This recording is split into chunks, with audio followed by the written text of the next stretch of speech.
बिस्मिल्लाहिर्रहमानिर्रहीम। अस्सलाम वालेकुम नादरीन, आप यूट्यूब चैनल देख रहे हैं। मैं इमरान खान हूँ। नादरीन, सबसे पहले और बड़ी ख़बर यह है कि बलूचिस्तान में जो ज़ियारत के शोधा हैं जिन्हें सड़कों पर रखा हुआ था गुज़िश्ता एक हफ़्ते से ज़ायद हो गए, अब वहाँ पे हुकूमत और लवाहिकीन के बीच में मुआहदा तय पा गया। ये धरना चल रहा था, हज़ारों लोग यहाँ पर मौजूद थे और 8-9 दिन गुजरने के बाद बिलाखिर हुकूमत को होश आई और उन्होंने मुतालबा तस्लीम किए मुज़ाहिरीन के। जो चीज़ें तय हो गई हैं वो मैं आपके सामने रख लेता हूँ। देखें, बड़े सादा सादा मुतालबात थे। जल्दी से मैं आपको मुतालबात बताता हूँ, फिर आपको बताता हूँ तस्लीम क्या कर लिया गया हुकूमत की जानिब से। नंबर 1, ज़ियारत वाक़े की तहकीकात के लिए बलूचिस्तान हाई कोर्ट के 2 जजों पर मुश्तमिल एक बाइख्तियार अदालती कमीशन कायम किया जाए। पहला मुतालबा ये था और ये कमीशन सानिया ज़ियारत के तमाम पहलुओं के बारे में शफाफ तरीके से तहकीकात करे और कमीशन जिसको भी जिम्मेदार ठहराए उनके खिलाफ बिला इम्तियाज़ कार्रवाई भी की जाए। तो बड़ा वाज़ेह तरीके से उन्होंने पहला मुतालबा रखा था। दूसरा मुतालबा था कि लेविस फोर्स बहाल की जाए, क्योंकि इनके बकौल जब से लेविस फोर्स को पुलिस में ज़म किया गया है उस वक्त से अमन व अमान की सूरत ख़राब हो गई। फिर एक मुतालबा किया गया कोयटा में, हरनाई में, ज़ियारत में, दुक्की में, पशीन, किला अब्दुल्ला, किला सैफुल्ला समेत इनसे जुड़े हुए तमाम इलाकों से मुसल्ला जत्थों का मुकम्मल सफाया किया जाए। फिर आखिरी मुतालबा था कि FC को शहरों से हटाया जाए और अगर अमन व अमान के क़याम के लिए उनकी ज़रूरत हो तो हर ज़िले के डिप्टी कमिश्नर के हुक्म के तहत मुकर्ररा मुद्दत के लिए किसी इलाके में उनकी तैनाती की जाए। बड़ा मसला यही है कि जो FC है या फ़ौज है वो जब शहरों के अंदर आती है तो शहरियों को प्रॉब्लम शुरू हो जाते हैं। वजह यह है कि फ़ौज कभी भी सिविलियन से डील करने के लिए ट्रेन ही नहीं होती। मैं कोई फ़ौज की बुराई नहीं कर रहा, मैं आपको एक कॉमन चीज़ बता रहा हूँ। आप यहाँ बरतानिया के अंदर इनकी फ़ौज निकाल के आप शहरों में ले आएंगे तो थोड़े दिनों के बाद लोगों की फ़ौज के साथ लड़ाई हो जाएगी। आप ये काम अमेरिका में करेंगे, वहाँ पे भी लड़ाई हो जाएगी। फ़ौज क्योंकि हमेशा कंटोनमेंट्स में रहती है, फ़ौज छावनियों में रहती है, फ़ौज जो है वो अपनी बैरक्स में रहती है या बॉर्डर्स पे रहती है, उसकी ट्रेनिंग नहीं होती सिविलियंस को डील करने के लिए। तो जब भी अभी वो सिविलियंस के इलाकों में आते हैं तो वो समझ नहीं पाते उस इलाके के बारे में, उन लोगों के बारे में, उनकी ज़रूरियात के बारे में, उनके साथ डील कैसे करना, इन चीज़ों के बारे में। तो वहाँ तसादुम होता है हमेशा। तो इसलिए हर जगह से ये मुतालबा, ऐसा नहीं है कि ये लोग फ़ौज से नफरत करते हैं। वजह यह है कि फ़ौज की ये ट्रेनिंग ही नहीं है, वो इस काबिल ही नहीं है कि वो पब्लिक के बीच में जा सके। तो पब्लिक डीलिंग उनका करने का काम नहीं है। इसीलिए तो कायदे आज़म ने भी कहा था कि आप सिर्फ नौकरी करेंगे और पॉलिसी नहीं बनाएंगे, पॉलिसी जो है वो सियासतदान बनाएंगे। बहरहाल जो मुआहदा हो गया उनमें जो चीज़ें तय पा गई हैं वो मैं आपके सामने अभी रख देता हूँ। नंबर 1 तो फौरी तौर पे जो जिस चौक के अंदर ये एहतजाज हो रहा था, जिस फाटक के पास, ये कोयला फाटक था, इसका नाम अब तब्दील कर दिया गया है और इसका नाम शोहदा ज़ियारत के नाम से मंसूब कर दिया गया और फौरी तौर पे इसका नोटिफिकेशन जारी कर दिया गया है। सानिया ज़ियारत की तहकीकात के लिए जुडिशल कमीशन तश्कील देने पर भी इत्तफाक कर लिया गया है और वज़ीर आला बलूचिस्तान की सरबराही में एक अमन व अमान की सूरत हाल पर अपोजिशन जमातों और मारे जाने वाले पुलिस एहलकारों के लवाहिकीन का एक मुश्तरका इजलास भी मुनक्कद किया जाएगा। मुआहदे के मुताबिक बलूचिस्तान के शहरी इलाकों में पुलिस फोर्स की इस्तेदाद, अफरादी कुव्वत और उनकी सलाहियतों में इजाफा किया जाएगा, उन्हें फैसिलिटेट किया जाएगा। देखिए, जब पुलिस को फैसिलिटेट करेंगे या पुलिस ताकतवर होगी तो फिर आप FC को वहाँ से निकालेंगे और उन्हें आप बॉर्डर पे ले जाएंगे जहाँ उनका काम है। लिहाजा ज़रूरी ये है कि पुलिस को आप मजबूत करें। यही काम खैबर पख्तूनख्वा में भी कहा जा रहा था लोगों की जानिब से, इवन पुलिस की जानिब से भी। फिर ये भी कहा गया कि जो लोग शहीद हुए हैं इन पुलिस एहलकारों को पॉलिसी के तहत शहीद करार दिया जाए, लवाहिकीन की कफालत की जाए, बच्चों की तालीम और मुआवजा जो है पॉलिसी के मुताबिक वो फराहम किया जाए और जो भी इनके ड्यूज़ बनते हैं वो इन्हें फौरी तौर पे जारी किए जाए।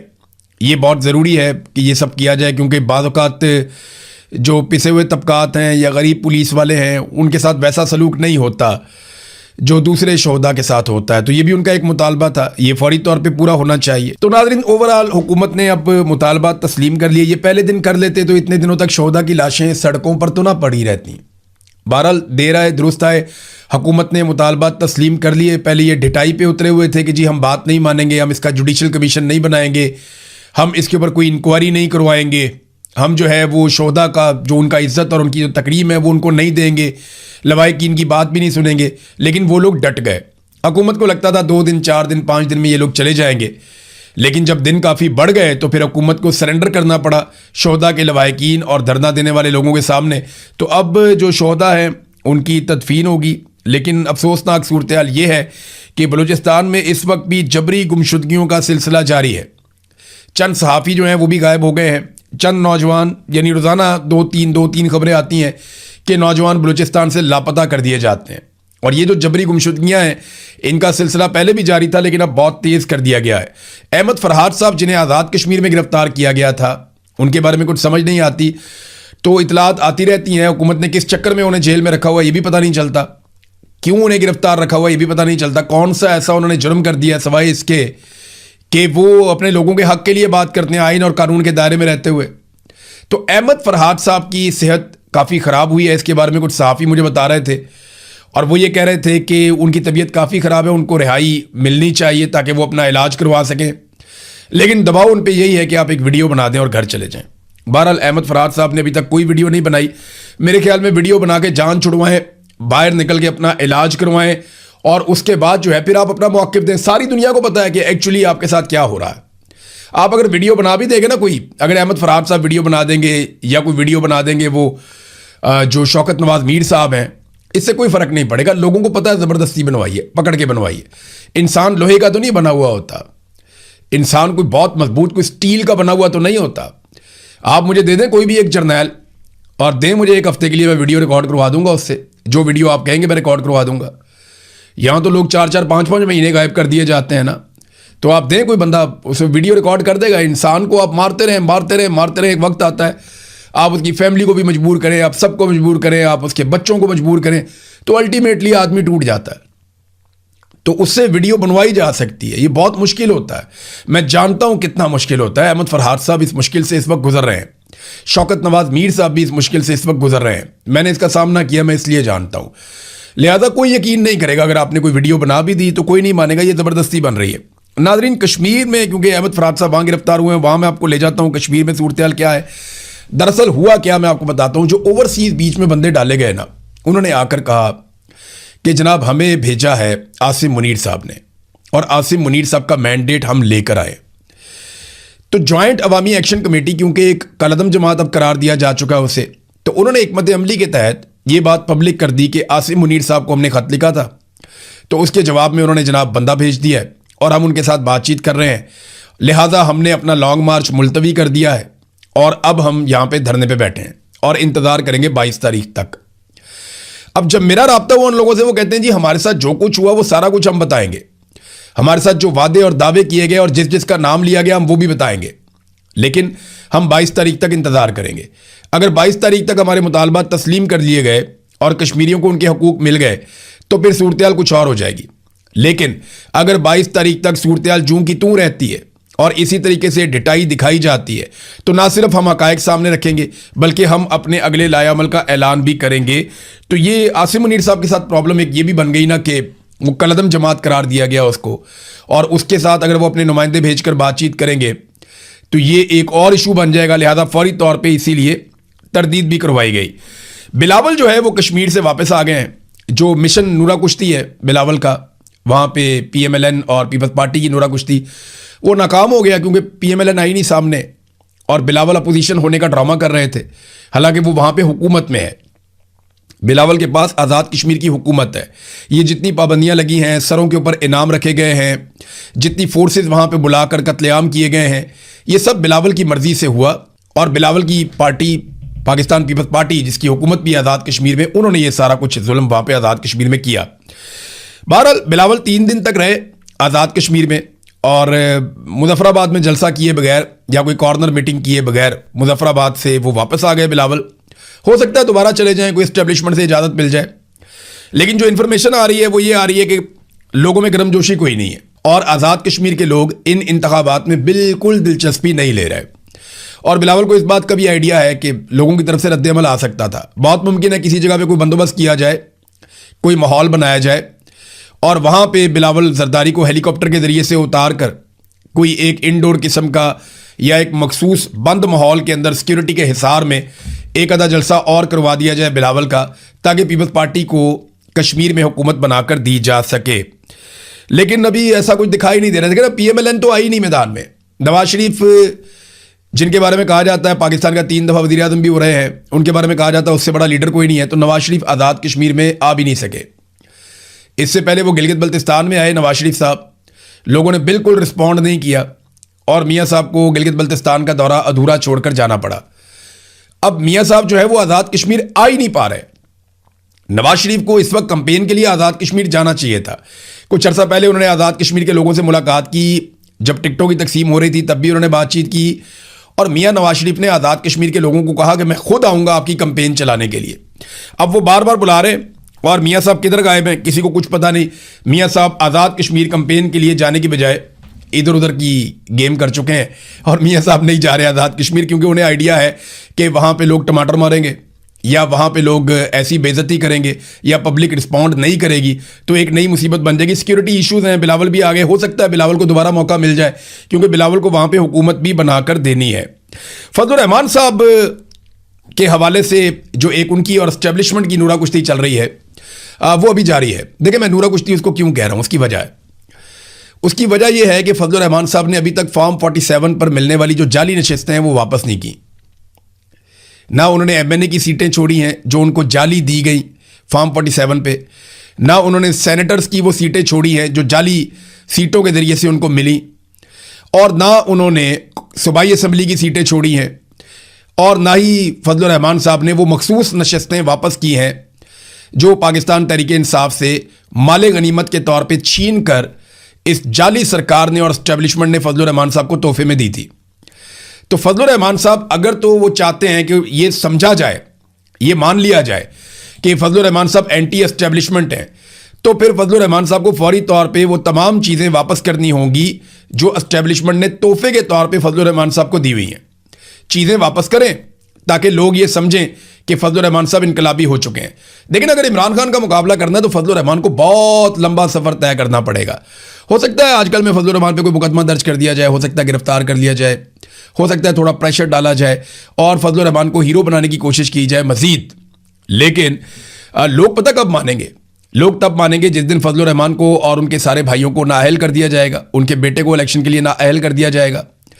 जिस दिन फजलुर रहमान साहब की पार्टी में को 15-20 हज़ार लोगों को इकट्ठा गिरफ्तार कर लिया जाएगा, कोई 35-40 हज़ार अफराद के ऊपर FIRs हो जाएंगी, जिस दिन फजलुर रहमान पे 300 मुकदमा दर्ज हो जाएंगे, जिस दिन फजलुर रहमान साहब की फैमिली को गिरफ्तार कर लिया जाएगा, जिस दिन फजलुर रहमान साहब की पार्टी के कारकुनान 8-8, 10-10 हज़ार की तादाद में पकड़ के जेलों में भर दिए जाएंगे, जिस दिन फजलुर रहमान साहब की पार्टी के लोगों को जबरी तौर पर गुमशुदा किया जाएगा, उनकी पार्टी का इंतखाबी निशान छीन लिया जाएगा, उनकी पार्टी की रजिस्ट्रेशन ख़त्म कर दी जाएगी और उनकी पार्टी के लोगों को अगवा करवा के उनसे बयान दिलवाए जाएंगे कि मेरा फजलुर रहमान साहब की पार्टी से या फजलुर रहमान से कोई ताल्लुक नहीं है, पाक फौज जिंदाबाद।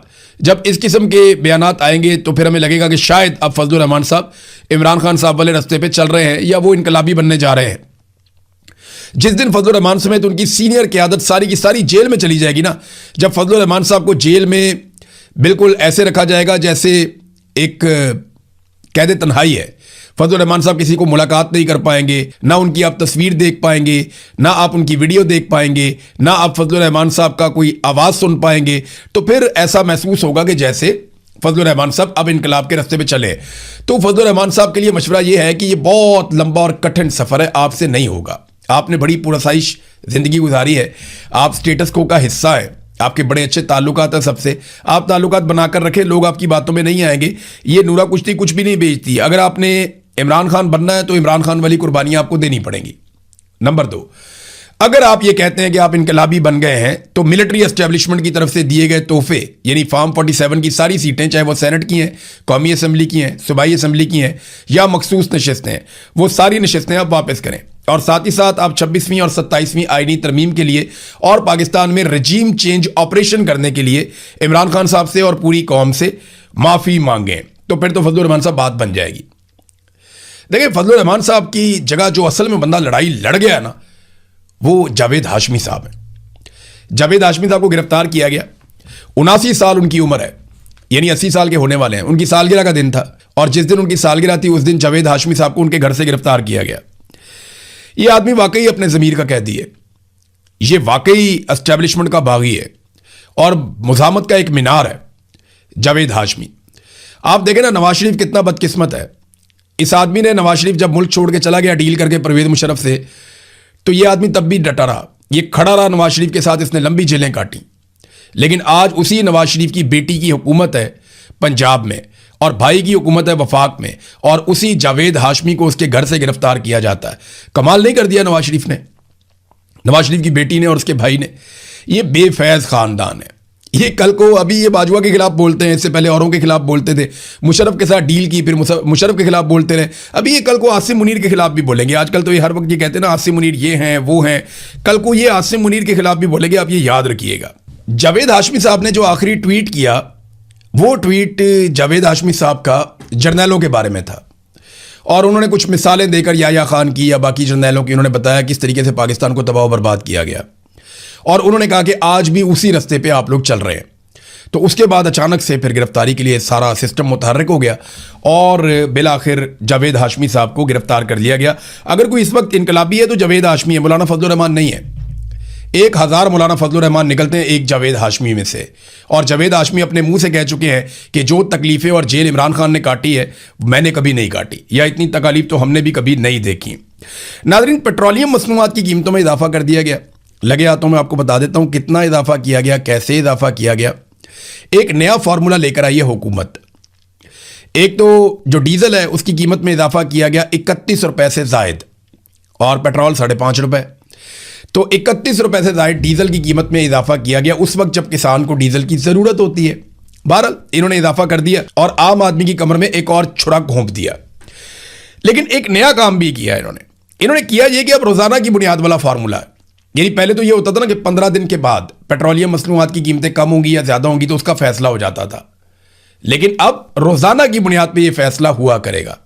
यानी आज पेट्रोल की कीमत बढ़ाई है, कल थोड़ी सी कम करके परसों फिर बढ़ा सकते हैं, फिर बढ़ा सकते हैं, फिर बढ़ा सकते हैं। तो रोजाना की बुनियाद के ऊपर ये पेट्रोलियम मसनूआत की कीमतों को कम या ज्यादा कर सकते हैं। और ये करते हुए उन्होंने कहा जी हमने अवाम के ऊपर कोई बोझ नहीं डाला। और जब ये वुज़रा प्रेस कॉन्फ्रेंस कर रहे थे ना, तो उस वक्त सामने जो लोग बैठे हुए थे वुज़रा की प्रेस कॉन्फ्रेंस में, उनकी शक्लें सहाफ़ी भी नहीं पहचानते। आप अंदाज़ा करें कि 2 वज़ीरों ने प्रेस कॉन्फ्रेंस की, और यहां पे अली परवेज़ मलिक थे और अता तारड़ थे। ये 2 लोग प्रेस कॉन्फ्रेंस कर रहे हैं, और इनकी प्रेस कॉन्फ्रेंस में सामने ऐसे लोग बैठे हुए हैं जिन्हें कोई पहचानता ही नहीं है। यानी उनमें से कोई जर्नलिस्ट नहीं है। इस्लामाबाद के जर्नलिस्ट से मैंने पूछा, मैंने कहा ये कौन लोग हैं? उन्होंने कहा यार पता नहीं, ये कोई मुलाजिम है किसी महकमे के, इनको लाके यहाँ बैठा दिया है, और सहाफ़ियों के बगैर ही इन्होंने प्रेस कॉन्फ्रेंस खड़का दी है। यानी अब ये सहाफ़ियों से भी डरना शुरू हो गए, इनके ये हालात हो गए। तो अपने चंद बंदे छोटे मोटे बुला के तो इन्होंने ये प्रेस कॉन्फ्रेंस कर दी, जनाब अब रोजाना की बुनियाद के ऊपर हम पेट्रोलियम मसनूआत की कीमतें बढ़ाएंगे, आम आदमी के ऊपर हम बोझ नहीं डाल रहे। ये एक तरफ दावा, और दूसरी तरफ लेवी कितनी है? 80 रुपए। 80 रुपए तो इजाफी लेवी वसूल कर रहे हैं, बाकी टैक्सेस अलग है, और कह रहे हैं कि हम आम आदमी पे बोझ नहीं डाल रहे टैक्सों का। तो ये क्या डाला हुआ है अपने आम आदमी के ऊपर?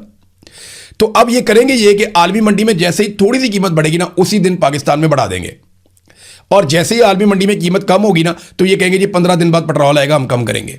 यानी 1.5 महीने का स्टॉक हमारे पास पड़ा हुआ है। तो ये करेंगे वही जो ये पहले से करते आए। कीमत बढ़ानी है तो एकदम बढ़ाएंगे, कम करनी है तो बहुत दिन बाद कम करेंगे, और आवाम की जेब के ऊपर डाके डालेंगे। रोजाना की बुनियाद पे इसलिए कर रहे हैं कि जब ये 15 दिन बाद करते हैं ना, तो खबर बन जाती है। रोजाना करेंगे तो आहिस्ता आहिस्ता लोग आदी हो जाएंगे कि यार ये तो रोज का काम है, ये कभी बढ़ा देते हैं कभी कम कर देते हैं, तो हम इसके ऊपर क्या खबर करें। तो इन्होंने एक नया फॉर्मूला इसीलिए ये लेकर आए हैं कि खबर ना बने, पैसा ज्यादा इकट्ठा हो, और पेट्रोल की कीमत जब कम करें तो वो देर से करें, और जब बढ़ाएं तो वो फौरी तौर पे बढ़ाएं।